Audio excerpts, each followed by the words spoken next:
Hey there, everybody, and welcome to this edition of the Gates of Graceland. I'm Kevin Kern, joined today by the lovely Priscilla Presley.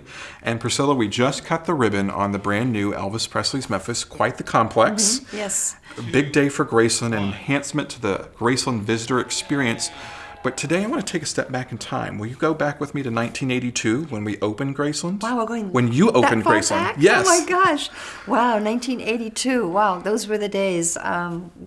It was, frightening. You know, Jack Soden was with me, and I searched him out, and he became our CEO. Against all odds, with my cohorts, they wanted me and approval for all of us to just sell Graceland.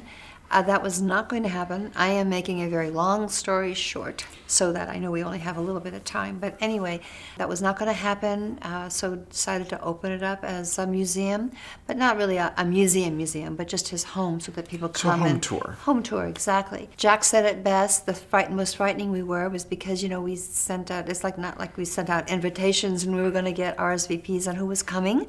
And we had no idea if anyone was going to come or not. So we were a nervous wreck. All the press showed up. People started showing up.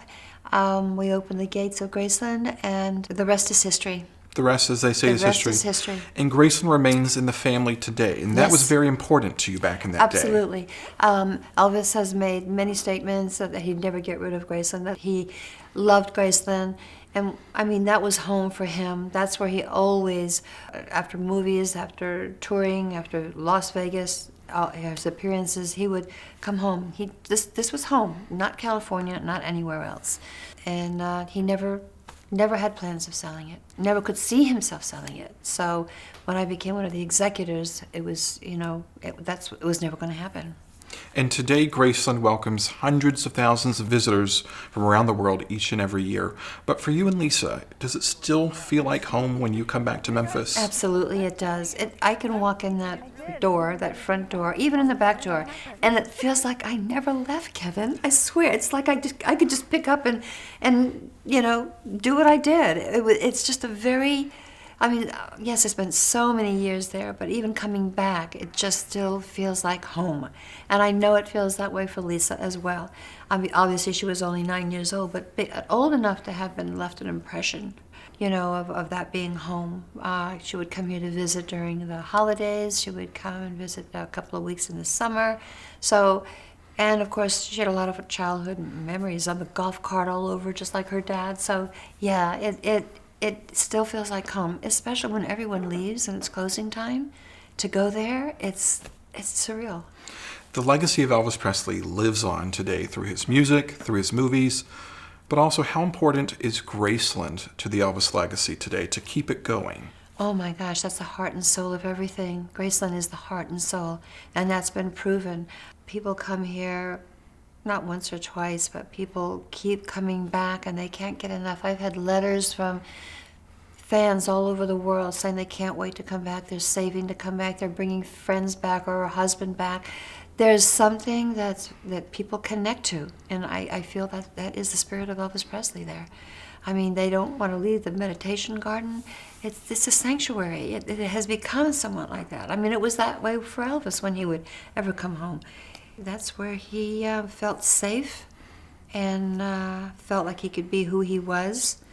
And I think fans get that. Mm-hmm. When we go back in the archives and look at that footage of you on the steps of Graceland announcing that public tours are starting, did you ever think back in 1982 that this many years later we would be welcoming our 20 millionth visitor to Graceland? I know you spoke to them on the phone when they came through the turnstiles. Yeah. Did you ever think we would get to that day? Never. No, I never expected 20 million people. I never thought about it. I just was happy that they were experiencing Graceland and experiencing coming back and wanting to come back and the joy that it gave people. And you want to open your doors, especially the stories that come out of it. And Elvis, knowing that he was a giver, knowing how generous he was, knowing that people have expressed their feelings about coming back to his home and getting why he loved it so much, I just see a smile on his face. I think that would be something that he wanted would want to do. Well, Priscilla Presley, thank you so much for opening the doors of Graceland to his fans and visitors from around the world, and congratulations on the success of the albums, the tours, and Elvis Presley's Memphis, and we look forward to having you back here in August. Thanks, Kevin. Yeah, it's going to be big. I think across the street, the complex is going to show so much more of Elvis. I think the fans are going to be pleasantly surprised. It's going to be a whole new experience for them. A much better experience. Well, thank you so much for Am I cutting the talking too ribbon. much? No, you are not. You are not. And of course, we love having you on the Thank Gates you. of Graceland. Thank you for joining us, Thank and you. we'll see you in August. And All that right. wraps up this edition of the Gates of Graceland. We'll see you next time, everybody. Bye-bye.